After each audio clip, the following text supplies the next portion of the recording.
tema pisha papat kemen ya kamen sim junga lada klema pi tip ayu kanja kajing im jong nga kalayat sakma tema pishi sha bawon rajma tema pishi sha nga da snukla kajing ye jong pi kala kringana najing long bas niu shi jing long ba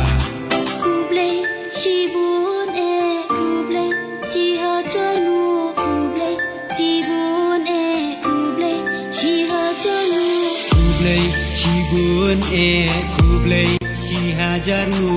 kuble shi bun e kuble hey ma pi papan kemen ya nga